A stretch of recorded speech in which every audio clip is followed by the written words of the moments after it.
자, 오늘 4월 첫 거래일 목요일 시장 마감했습니다.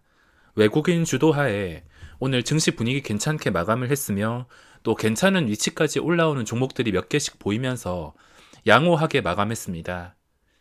지금 증시를 봤을 때 도저히 매수 안 하고서는 못 버티게 만드는 자리에서 갈랑말랑 갈대처럼 계속 움직이다 보니까 매수를 안 하고 버틸 수가 없습니다. 저 같은 경우는 예전에도 이 가야 될 자리, 가야 될 분위기, 이런 곳에서 몇 번씩 찔러 보기는 했지만, 증시가 정확하게 어느 순간부터 급등이 나올지까지는 알 수가 없기 때문에 본전이나 소수점 손실만 보고 나왔습니다. 하지만 제가 하는 매매가 확신이 있는 이유가 저는 감정적으로 또는 상승을 예상하고 상승을 무조건 바라면서 상승하기만을 원하면서 매수를 하는 게 아니라 항상 가야 될 자리가 형성이 될 때만 그 자리에 맞춰서 들어가서 원하는 반응이 나온다면 수익을 챙기는 것이며 원하는 반응이 나오지 않는다면 손실을 최소화시키기 때문에 오랫동안 증시에서 살아남으면서 수익을 누적시킬 수가 있었던 것이고 지금 상황도 마찬가지입니다. 저도 매수할 때는 그 다음에 바로 올라갈지는 당연히 알 수 없습니다. 한 치 앞도 알 수 없는 게 증시이기 때문에 무조건 상승을 바라고 들어가는 것보다 그냥 원칙대로 가야 될 자리에서 매수하고 원하는 그림이 나오지 않는다면 좀 힘들어 보인다면 본전만 챙기고 이런 식으로 찔러보다 보면 맞아 떨어질 때 그동안 냈던 수수료 세금이라든지 소수점 손실은 순식간에 복구가 되기 때문에 이런 식으로 수익을 누적시키고 있습니다. 지금 상황도 마찬가지며 또 가야 될 자리를 만들고 있는데 지금 당장 갈지는 저도 당연히 맞출 수가 없지만 자리는 가야 될 자리를 만들어서 매수를 안 하고 버틸 수가 없는 자리입니다. 무리하기보다는 그냥 적당히 분할 매수라 생각하고 접근이 가능한 자리라 생각하고 있습니다. 자, 그러면 현재 증시 중요한 자리 체크해 보겠습니다. 우선 이런 구간에서 들어가서 손실을 본다 하더라도 손실을 부담할 수 있는 구간이 그렇게 크지 않기 때문에 무작정 최고점에서 잡는 것보다 횡보한 다음에 상승 초기 또는 그전 고점과 좀 근접한 자리에서 잡는 게 가장 괜찮은 매수 포인트가 될 수가 있습니다. 지수뿐만 아니라 일반 종목을 매매할 때도 저는 전 고점 근처에서 들어가는 것을 좋아하기 때문에 상승 초기를 노리는 게 굉장히 중요합니다. 오늘 증시 보시면 거의 최고점에서 마감을 했으며 코스닥 보면은 그동안 참아왔던 거 전부 다 고점 뚫어서 이때 좀 최근에 높았던 고점 보시면 962포인트인데 이거를 넘어서 마감을 했습니다. 자리 자체는 굉장히 쉽게 마감을 했으며 저도 코스닥 쪽에 투자를 했습니다. 자, 보시면 지금 이렇게 캔들이 나왔다는 것은 무조건 가야 될 자리를 뜻하고 있으며 만약에 여기서 가지 못한다.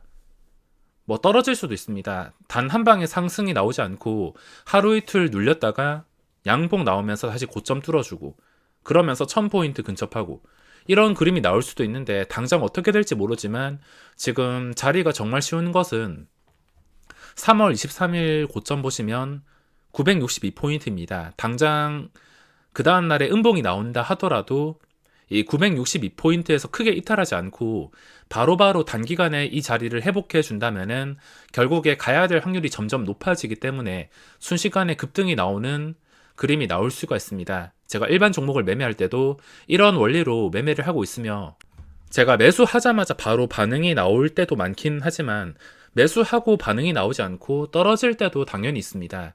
떨어질 때는 이런 중요한 자리를 정해놓고 한 번, 두 번 정도 버티면서 바로 반등해준다. 그러면 보유하면서 수익을 올리고 한 번, 두 번 버텼는데도 도저히 가야 될 자리에서 가지 못한다. 힘을 쓰지 못한다 싶으면 바로 손절 처리를 하고 있습니다.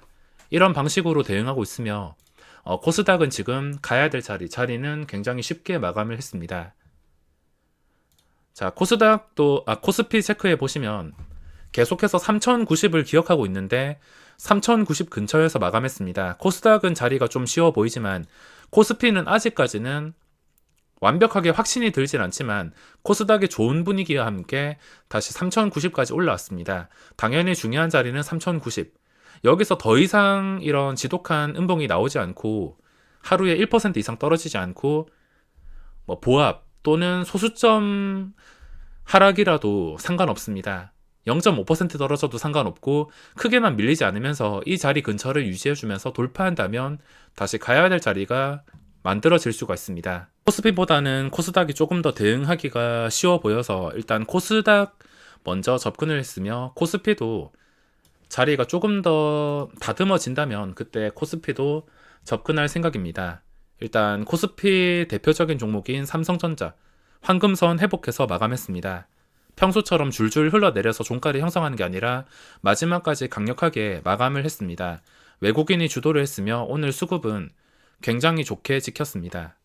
동시호가에 좀 들어가 볼까 생각을 했는데 호가가 두 개나 뛰어가지고 들어가지는 못했습니다. 혹시나 82,700원에 찍혔으면 약간의 물량을 좀 들어갈까 했는데 두 개 호가가 갑자기 뛰어서 들어가지는 못했습니다.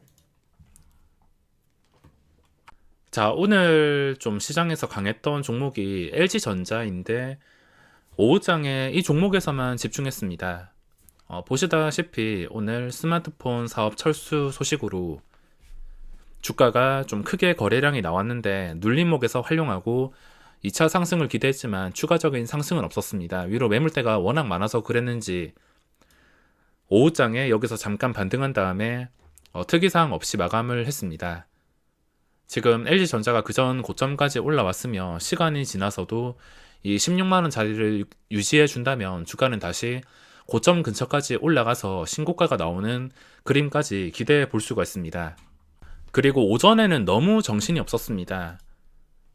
오전에 시작하자마자 SK이노베이션 급등, 우선주부터 VI가 걸리고 본주도 급등이 나왔습니다.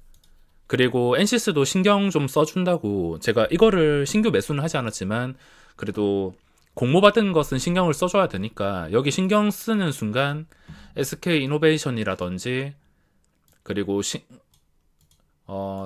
계속해서 관심 종목으로 등록을 해놓았던 창투사 종목들이 순식간에 뛰어 올라가서 눈이 따라가기 힘들 정도로 오전에 정신이 없었습니다. 너무 순식간에 올라가서 그런지 이걸 잡지는 못했으며 하필이면 SK이노베이션도 그렇고 신규주도 그렇고 갑자기 여러가지 이슈들이 겹쳐가지고 오늘 오전에 정신을 차리지 못했습니다. 오전에만 잠깐 바빴지 시간이 지나면 지날수록 약간 지루했으며 그 뒤에 LG전자가 거래량이 터지면서 이쪽에서만 집중하면서 하루를 보냈습니다.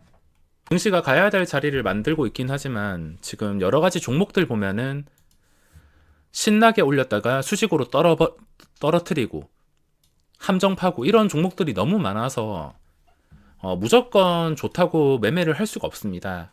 어제 세종텔레콤이란 종목을 매매했으며 오늘 가야 될 자리라고 좀 기대를 했었는데 저는 어제 수급 보자마자 바로 포기했습니다. 이것도 나중에 매매 영상 나가면 좀 이해가 쉬우실 텐데 어제 외국인 수급 보고 저는 바로 포기했습니다. 외국인 수급이 450만 주 들어왔다는 것은 다시 주가를 끌어내리면서 나가겠다는 뜻이기 때문에 웬만한 삼성전자 같은 초대형주 말고는 외국인 수급은 가짜라고 보시면 됩니다. 가짜이며 당장 내일 나가야 될 수급이라 생각한다면 이제는 외국인이 매수했다고 좋아하는 게 아니라 외국인이 매수하면 악재가 될 수 있습니다. 외국인들 목적이 거의 대부분이 단타이기 때문에 어쩔 수가 없습니다. 오전에 외국인도 그렇고 올라가는 것까지 봤는데 딱 여기서부터 걸렸습니다. 이 순간 딱 여기까지는 괜찮았는데 940원에 350만 주 물량 쌓인 거 보고 바로 포기했습니다. 제가 최근에 올려드렸던 개미 꼬시기 영상 그것만 보셨더라면 여기서 걸을 수 있었을 텐데 940원에 350만 주 쌓아놓고 일부러 밑에 40만 주씩 세워서 매수 유도한 다음에 다 빨아먹고 폭락. 뻔한 그림이기 때문에 당연히 들어가진 않았습니다. 요즘에 이런 패턴이 계속 반복되고 있지만 꾸준히 낚이시는 분들도 많습니다. 신규주도 그렇고 공모주주들을 위한 파티인데 꼭 이런 거 고점에 매수해서 고생하시는 분들이 계시며 다른 종목들도 다 마찬가지입니다. 뻔한 패턴인데도 낚이는 사람이 있으니까 이런 지독한 패턴이 계속 나오고 있으며 세종텔레콤 말고도 좀 여러 가지 종목들 잘 올라가다가 수직으로 떨어뜨리거나 지수를 보고서 대형주 쪽으로 가는 것은 괜찮다 생각하지만 지수 때문에 무작정 이런 종목들 수익 극대화하려고 버티다가 이런 식으로 뒤통수 맞는 경우가 많아서 진짜 완벽한 수급에 완벽한 추세, 완벽한 거래량 이런 조건들이 아니라면은 그냥 평범할 때는 줄 때 먹는 게 최고인 것 같습니다. 그리고 엔시스 이거는 이 패턴이 바뀌지는 않겠지만 다들 이런 종목을 누가 두 배 뻥튀기 시켜서 사는지 궁금하실 겁니다. 어차피 장전에 쌓여있는 그 2천만 주 물량은 전부 다 기관 투자자로 추정이 되는데 항상 고정적으로 2천만 주가 쌓여 있습니다. 이것도 마찬가지로 8시 40분에 2천만 주가 쌓여 있었으며 시작하자마자 그 물량은 VI가 걸리고 나서 귀신같이 없어졌습니다. 5% 두 배 뻥튀기 된 다음에 VI 걸리고 5%쯤에서 시작해서 상승 VI가 한 번 걸렸습니다. 5%가 이 5% 뜬 게 좀 낮게 떠서 그런지 한 방에 올렸다가 그대로 수직으로 급락했습니다. 두 배 뻥튀기 되는 것은 공모받은 물량 말고는 접근해야 될 이유가 없습니다.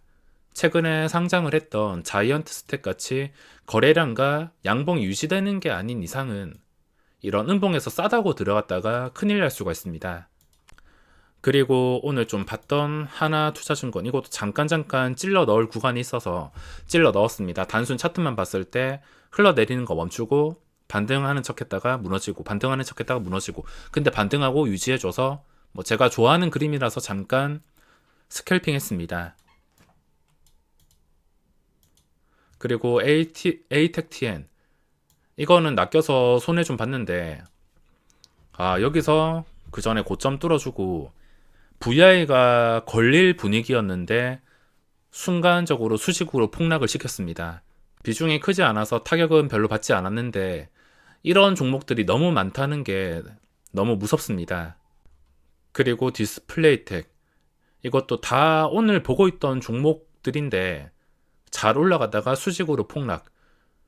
요즘에 이런 상황이 너무 많아서 욕심 부리면 안 될 것 같습니다. 자, 그리고 오늘 중요한 수급 보시면 코스닥에서 마지막에 기관 투자자가 들어왔으며 코스닥은 평범하다 하지만 코스피 보시면은 여태껏 양봉이 나올 때마다 이 쓸데없는 수급이 들어왔습니다. 금융투자 쪽에서 당장 내일 팔 목적으로 이런 수급이 들어와서 매수한 다음에 바로 팔고 또 매수한 다음에 바로 팔고 길어봤자 이틀입니다.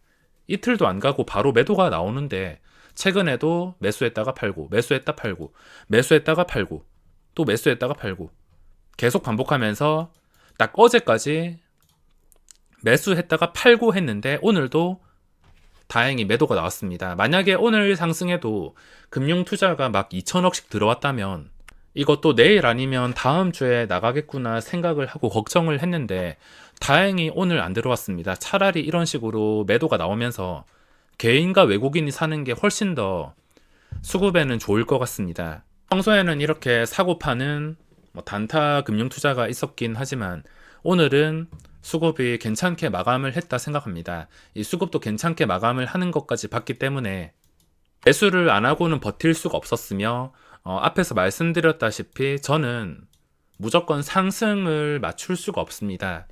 가야 될 자리가 되면은 그냥 원칙대로 매수하는 것이고 내가 원하는 그림대로 올라가지 못한다면 뭔가 막혀서 힘들다면은 또 다른 변수가 생긴다면 당연히 본전이나 소수점 길어봤자 1% 정도에서 끊어냅니다. 이번에도 가야 될 자리 형성한 다음에 또 음봉이 떠서 시간을 또 써야 될 수도 있겠지만 이번에 못 가면 당연히 또 손절 그리고 다음에도 또 찔러 볼 것 같습니다. 다음에 또 이런 상황이 와도 찔러 볼 것 같으며 큰 손실만 입지 않는다면 찔러 봤던 것은 전부 다 수익으로 되돌려 주는 시장이기 때문에 손실 방어를 우선으로 대응을 해주는 게 중요합니다. 자, 그러면 오늘 영상은 여기서 마무리하겠습니다.